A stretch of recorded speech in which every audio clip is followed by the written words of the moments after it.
Hello students, good morning. Today we discuss Gauss law in electrostatic. Previously I discussed electric flux. I defined electric flux. The number of electric lines forces are passing through a closed surface that is called electric flux.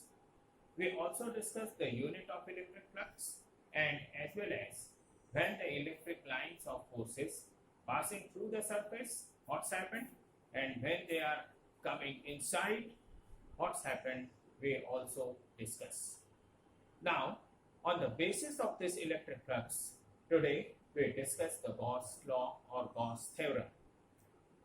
Here, Gauss theorem is actually stated by Carl F. Gauss, and this is the very good mathematician. This law was stated by Carl F. Gauss. This law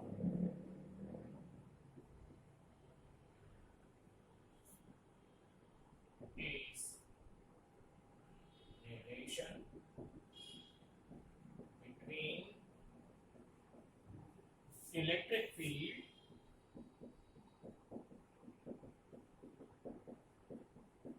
at a point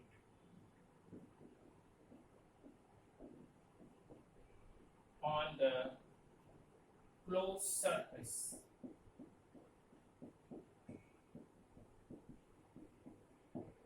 and net charge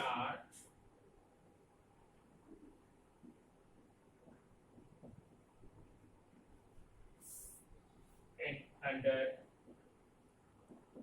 this closed surface.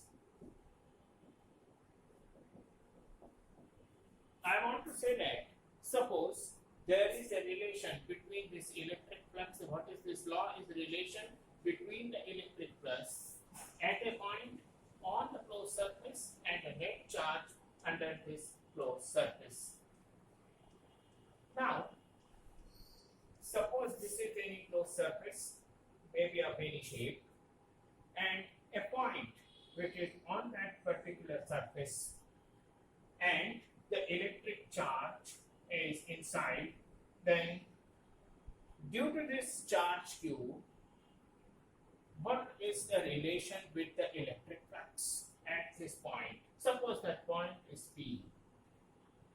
Now, we just give the statement of Gauss law. This statement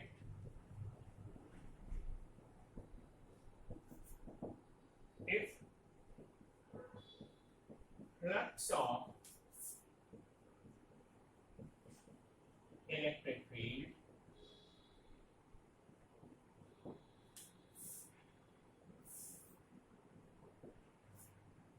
on closed surface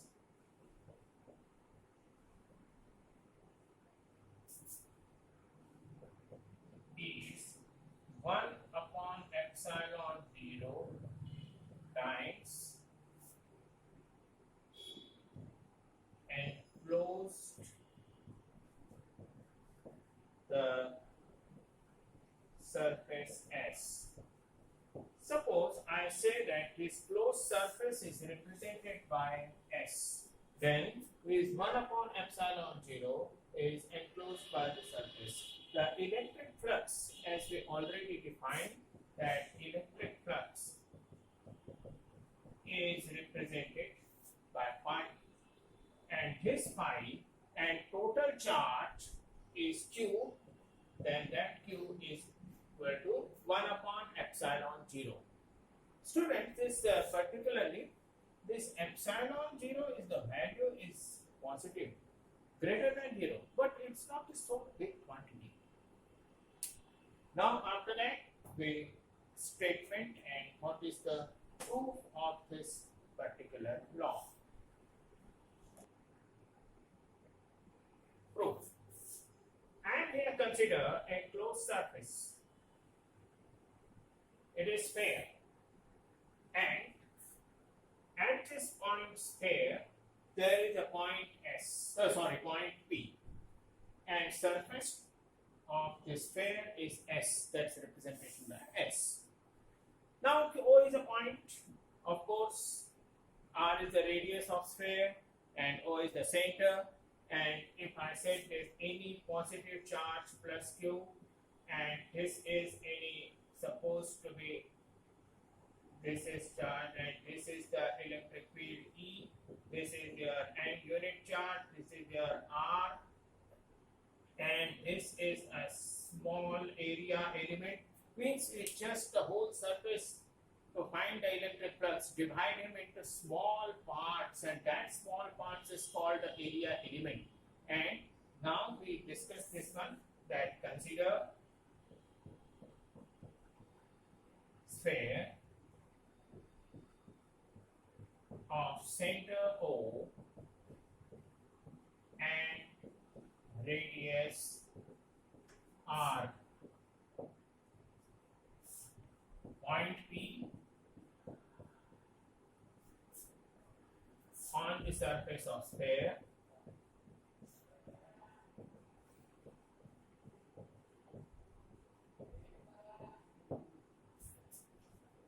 surface is represented by S. This surface is divided into small parts called area element.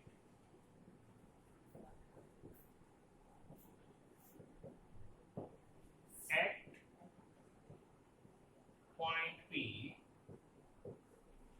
area element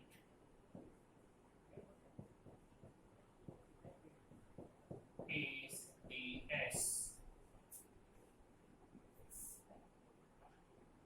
plus Q charge at O. Due to plus Q charge, electric field E is equal to 1 upon 4 pi epsilon 0 Q upon R square. Then electric flux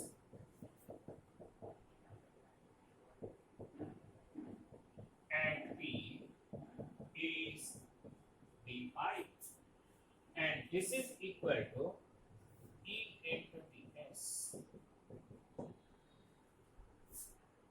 Total electric flux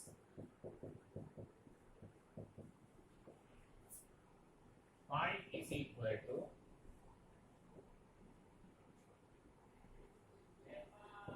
E into ds, means E S ds is equal to 1 upon 4 pi epsilon 0 Q upon R square, and this is 4 pi R square. So this 4 pi and R all are cancelled, and it becomes Q upon epsilon 0. Here surface area of sphere is 4 pi R square. Here we already discussed about the electric field. Then this is d phi is equal to this much EDS. Total electric flux is this integral surface integral sign EDS. This E and this ds is represented by 4 pi R square, and this is cancelled, and it becomes Q upon epsilon 0. Inform you that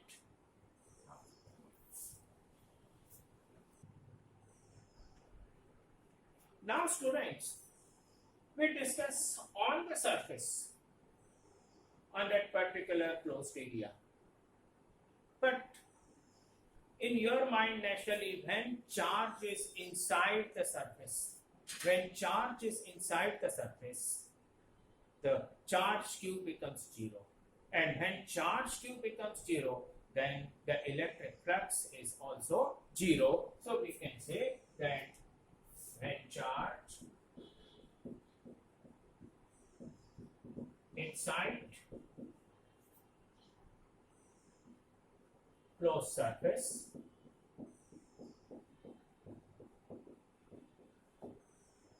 is 0.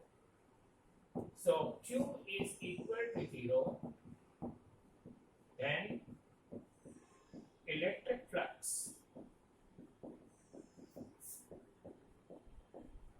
phi is also 0. Now, this is the statement and proof of Gauss theorem.